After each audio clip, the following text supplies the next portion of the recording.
Dios les bendiga, hermanos. Mi nombre es Pablo Hernández. Y yo soy Ale López y ya va a empezar el culto. ¿Ya viste la hora que es? Ya sabes que hay mucho tráfico. Ya sé, ya llevo todo. No, espérame, me falta la Biblia. Ay, como siempre. Pues apurémonos porque ya va a empezar el culto. Dios les bendiga, amados hermanos. Nuevamente vamos a continuar con nuestro episodio de El progreso del peregrino. Hermana Ale, Dios te bendiga. Dios te bendiga, hermano Pablo. Nos quedamos en el capítulo número 10 y empieza diciendo: vi luego en mi sueño que cuando Cristiano llegó al borde del valle de sombra de muerte, se encontró con dos hombres que volvían atrás a toda prisa. Eran hijos de aquellos que vituperaron la tierra, a los cuales Cristiano habló de esta manera: ¿a dónde van ustedes? Y aquellos hombres respondieron: atrás, porque estaban huyendo del valle de sombra de muerte, y le aconsejaron a Cristiano que volviera también atrás si es que estimaba su vida. Estos hombres le dijeron que ellos volvían atrás porque el valle que se encontraba frente de ellos era negro como la brea, es decir, no podían ver nada, y que de ella colgaban las terribles nubes de la confusión. La muerte también se extendía constantemente sobre ese valle.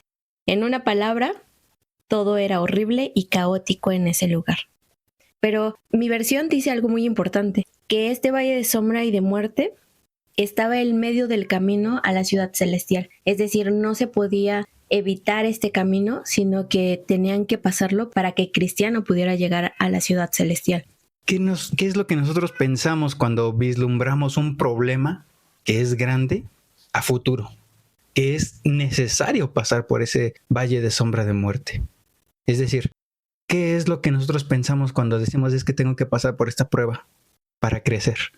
Es que tengo que dejar a mi padre, a mi madre, a mis hermanos para crecer espiritualmente. ¿Qué es lo que nos viene a la mente? Es que no sé si es anterior a, bueno, nunca me ha pasado, sino ya cuando estoy en la prueba.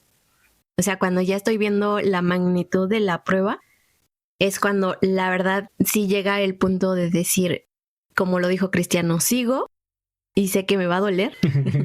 Va a doler. Y sé que me voy a cansar quizá, pero en mi caso, creo que en las pruebas que he tenido, sí me he cuestionado el punto de ¿qué va a doler más, regresar o seguir el camino? Fíjate que yo me quedaba pensando en que esos dos hombres que vuelven atrás se me hacía similar a los 10 malos espías que fueron a reconocer la tierra prometida. Okay. Que regresan trayendo malas noticias. Es una tierra que traga a sus habitantes. Es una tierra dura, de gigantes, y nosotros parecemos langostas. Y entonces así se me figuró esta parte del libro. Si valoras tu vida, vámonos para atrás. Uh-huh. Y qué interesante es la respuesta tanto de Cristiano como de Josué en su momento. Porque llegan Josué y Caleb y dan las buenas nuevas al pueblo. Y la consecuencia de volver atrás es que mataron a los 10 espías por haber medrado el ánimo del pueblo. Pero qué importante es cuando nosotros, en lugar de ver la prueba, empezamos a ver la mano poderosa de Dios y la oportunidad que Dios nos da de crecimiento espiritual. Yo creo que ahí fue más el punto de la promesa, de confiar en la promesa, porque habían regresado también con el fruto estos 10 espías. O sea, sí habían visto el punto malo, pero también habían vislumbrado que la promesa de Dios estaba más cerca que nunca, y ellos decidieron poner sus ojos más en la prueba que en la promesa de Dios. Y de la misma manera, entonces, avanza Cristiano y dice: a pesar de saber que este camino es un valle de sombra de muerte y que ya lo vislumbré y traigo mi espada en la mano, voy a seguir por este camino porque sé que es el verdadero, porque sabemos que Cristo es el verdadero. Ay, el mío dice algo bien bonito. Dice: este es mi camino a mi puerto seguro. Sí. Y estos hombres le responden: ¿será el tuyo, pero el nuestro no? Y ellos se marchan, vuelven atrás. Cristiano sigue su camino, pero siempre atento a cualquier peligro que le pudiera venir. Y dice Bunyan que traía a Cristiano su espada desenvainada para que en cualquier momento que algún enemigo llegara a atacarlo, él pudiera defenderse. Pero Ya cuando estaba atravesando este valle de sombra y de muerte, dice que el sendero era muy angosto. Era tan angosto porque a su derecha había una zanja muy profunda, mientras que en su lado izquierdo había un peligroso lodazal. Efectivamente. Y creo que esta versión la trae como un poquito al revés, porque dice, a la izquierda vi el peligroso lodazal y adelante dice, el camino estaba muy estrecho. Pero bueno, lo importante es el peligroso lodazal. Y dice algo impactante, que en aquel pantano cayó el rey David una vez y sin duda se hubiera ahogado ahí si no lo hubiera sacado el poderoso. ¿Cuál lucha crees que sea? ¿Cuál? Pues yo ahí creo que es directamente en su pecado cuando estuvo con Betsabé y cuando mató a Urías. Porque dice que en este lodazal caen aún los hombres buenos, pero que en este lodazal nunca tocan fondo. Entonces el rey David, yo creo que fue uno de sus momentos en donde más su alma se abatió por el pecado que había realizado y que él estaba consciente. Y que cuando llegó el profeta Natán y lo confrontó, inmediatamente se quebrantó al saber la consecuencia de su pecado. Sin embargo, no llegó a tocar fondo, sino que una vez que aceptó la consecuencia de su pecado y estuvo ya, o sea, llevó a cabo Dios la consecuencia de su pecado, fue restaurado el rey David. Sigue el camino nuestro protagonista cristiano y se ve muy apurado cuando procura salir de la oscuridad y evitar la zanja por un lado. Corre el peligro de caer en el pantano por el otro y viceversa. Muchas veces tenemos pruebas a nuestra derecha, pruebas a la izquierda y ahí es cuando nos enojamos. Pero prosigue nuestro protagonista y suspira amargamente porque es que ve los problemas, ve las luchas, ve las adversidades y cuando alzamos el pie para caminar no sabemos ni siquiera dónde ponerlo porque solo vemos oscuridad. Sin embargo, a la mitad del valle nota que está la boca del infierno y está muy cerca del camino. Y Cristiano dice, ¿qué haré? Porque veía las llamas, el fuego que salían con mucha abundancia y muchas chispas y ruidos horribles salían de aquel lugar y no hacían otra cosa más que recordarle la espada de aquel demonio con el cual peleó anteriormente.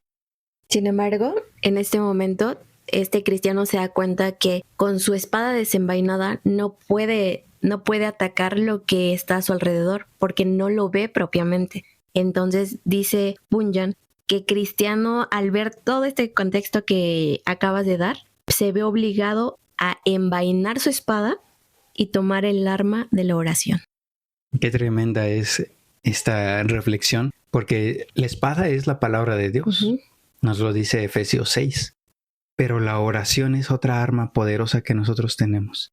Y cuando nosotros quizá nos abrumamos de no tener una respuesta al leer la palabra de Dios, tenemos otra arma poderosa que es la oración. Libra ahora mi alma, oh Señor. Así exclama Cristiano.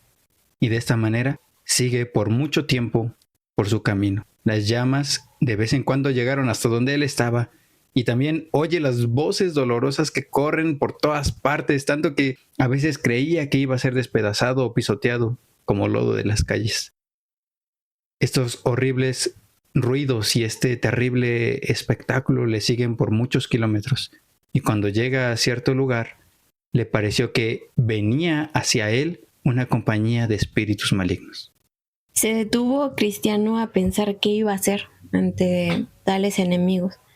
A veces se inclinaba a retroceder, luego pensaba que tal vez ya había atravesado la mitad o más de la mitad del valle, pero recordó también que había ya vencido muchos peligros y que volverse atrás podría ser más peligroso que seguir adelante.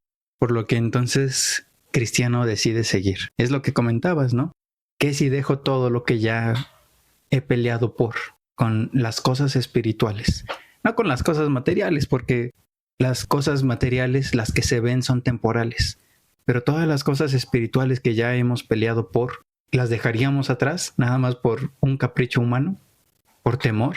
Es que yo estaba recordando en este punto de la oración, en unas clases de discipulado que teníamos aquí en nuestra iglesia, que se mencionaba que la oración también nos servía para aclarar la mente, porque muchas veces cuando estamos en el momento de la prueba, no vemos otra cosa más que el problema, más que nuestro dolor, más que lo que estamos pasando. Sin embargo, con la oración, Dios permite que nuestra mente sea aclarada. Porque si no fuera por la oración y la palabra de Dios, yo creo que humanamente es más fácil volver atrás que seguir adelante.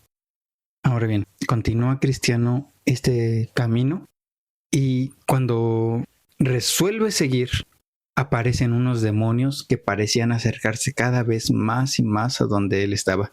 Qué curioso, ¿verdad? Que cuando nosotros nos queremos esforzar más, siempre llegan más pruebas, más luchas, más adversidad. Cuando llegamos, ha pasado mucho en la iglesia de Benecer, que muchas veces cuando llegan nuevos hermanos, nuevas almas, nuevos congregantes, dicen, es que antes de venir a Benecer, me iba, entre comillas, bien. Pero ahora que estoy en Ebenecer, como que la lucha se ha arreciado. Y es que pues el enemigo no quiere ceder a sus posesiones, no quiere ceder no quiere que nosotros seamos conversos, no quiere que nosotros seamos hijos de Dios. Sí, como lo veíamos en el capítulo anterior, ¿no? Que le decía que un príncipe no podía dejar así tan fácil ir a uno de sus súbditos. Pero cuando está en este momento, dice que Cristiano dice en este momento, andaré en la fortaleza del Señor Dios. Sin embargo, cuando menciona y exclama estas palabras, dice que aquellos espíritus malignos retrocedieron y no volvieron a molestar. Pero no sé, hermano Pablo, si en tu versión menciona quiénes eran estas criaturas. No, en mi versión nada más dice que eran unos demonios. Ay, no, aquí sí te da primero el contexto y dice que son duendes, sátiros y otras más, pero me causó mucha curiosidad que fuera Bunyan tan específico, porque hoy día, no sé si te has dado cuenta, incluso hay museos respecto de, oye, ven a criar tu duende, ven a criar tu troll y todas estas imagínate cosas. Que ahorita está de moda el muñeco diabólico. Sí, el Labú. Ajá, ese. Sí. Que se de los hecho, dan a los ese niños. es también un sátiro, porque ya lo veíamos igual en un estudio, es un demonio en específico, pero también en otras culturas están esta parte que menciona Bunyan. Sí, exactamente. Ahora, continuando con la lectura, una cosa no podía dejar de ver.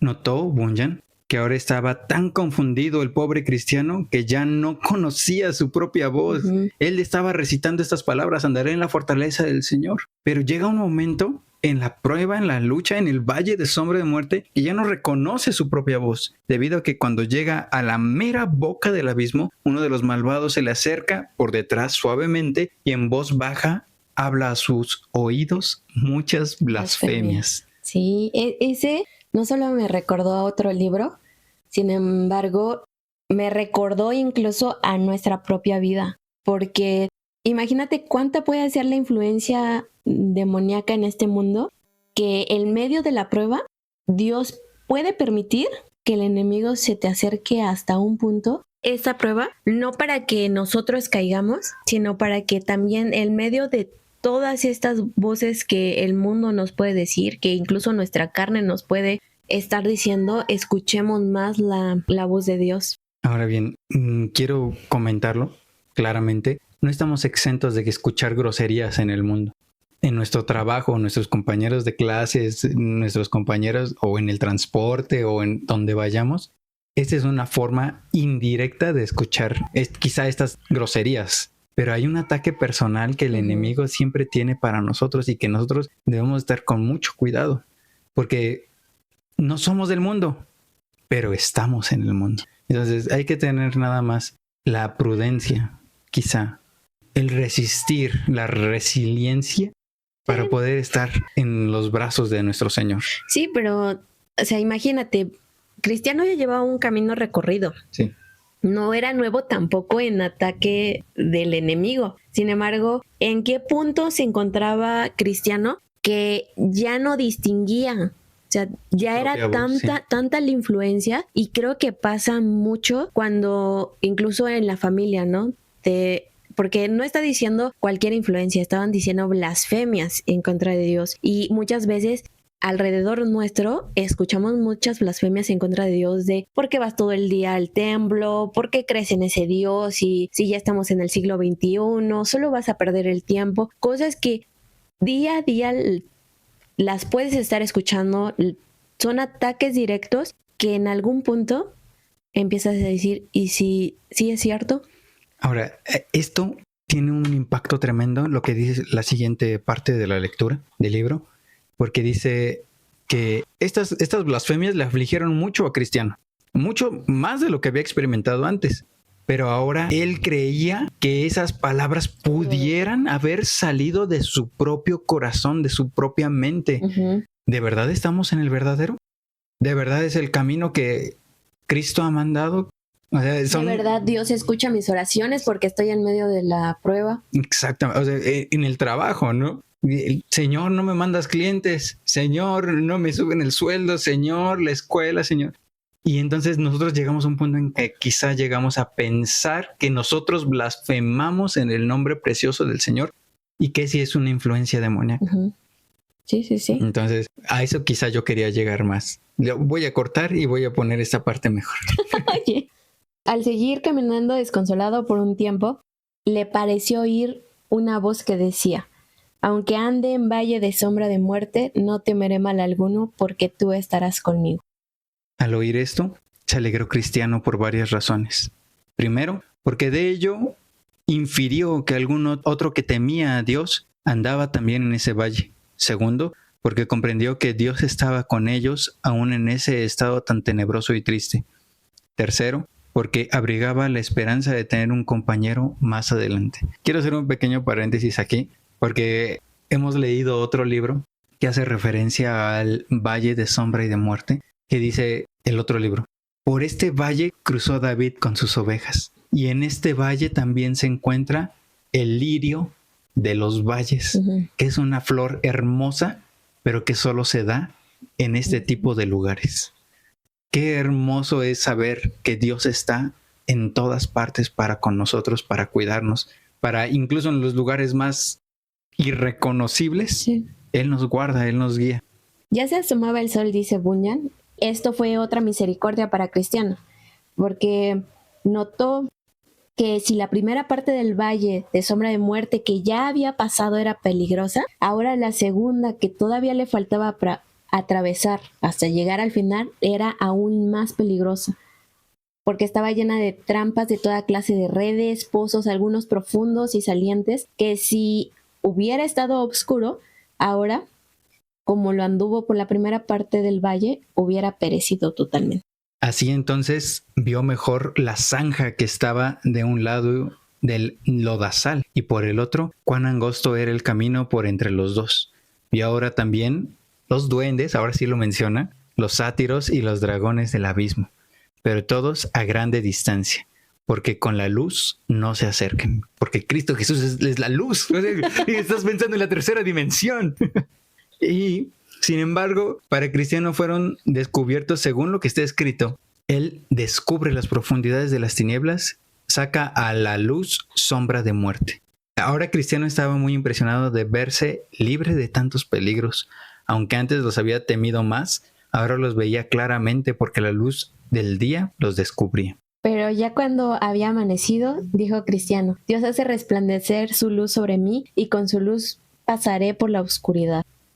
Con esta luz llegó al final del valle, y ahora Bunyan vio en su sueño que había sangre, huesos, cenizas y cuerpos mutilados de hombres, aún cuerpos de peregrinos que habían pasado por ahí en otros tiempos. Mientras pensaba cuál sería la causa, vio un poco más adelante una cueva en la que vivían antiguamente dos gigantes llamados Papa y Pagano. ¡Toma, un golpe duro! Y por cuyo poder y tiranía fueron muertos aquellos hombres cuyos huesos y sangre y cenizas estaban allí regados. Pero Cristiano pasó por ese lugar sin mucho peligro, lo cual me causó admiración, dice Bunyan. Pero después supe que Pagano había muerto hace mucho tiempo Y con respecto al otro, aunque todavía vive, por estar tan decrépito por los muchos ataques vigorosos que sufrió en sus mejores días y sus coyunturas tan rígidas a causa de la vejez, ahora ya no puede hacer más que sentarse a la boca de su cueva, rechinando sus dientes para cuando pasan los peregrinos y mordiéndose las uñas porque no los puede alcanzar. Es una referencia, me imagino, a la Santa Inquisición. Sí, puede ser. Y Cristiano seguía su camino. Sin embargo, el anciano que estaba sentado ahí a la entrada de la cueva, Cristiano no sabía qué pensar porque mientras veía el anciano, este papa, pasar a Cristiano, le gritaba y le decía: no os enmendaréis jamás hasta que más de vosotros seáis entregados a las llamas. La Santa Inquisición, sí, obviamente. Claro. Y Cristiano termina en este capítulo cantando: oh mundo maravilloso, no puedo decir menos porque fui guardado de ese peligro. Hubiera podido ser atrapado o me hubiera enredado y caído, pero porque vivo, a Cristo sea la gloria. Y bueno, ya vámonos porque ya va a empezar el culto. Somos miembros de la Iglesia Cristiana Ebenezer y en este podcast vamos a descubrir la vida que Jesucristo quiere que vivamos a través de su palabra. Y también vamos a platicar de la concepción humana y lo que en verdad dice la Escritura respecto de quién es Dios, sus mandamientos y la relación que tenemos con Él. Vamos a subir capítulos los días martes, jueves y domingo. En YouTube nos pueden encontrar como Ebenezer 4645, en Facebook Iglesia Cristiana Ebenezer, en Instagram Ebenezer-273. En Spotify, YouTube y Facebook también nos pueden encontrar como Ya va a empezar el culto. No olvides compartir y seguirnos. ¿Y sabes qué? Ya vámonos porque ya va a empezar el culto.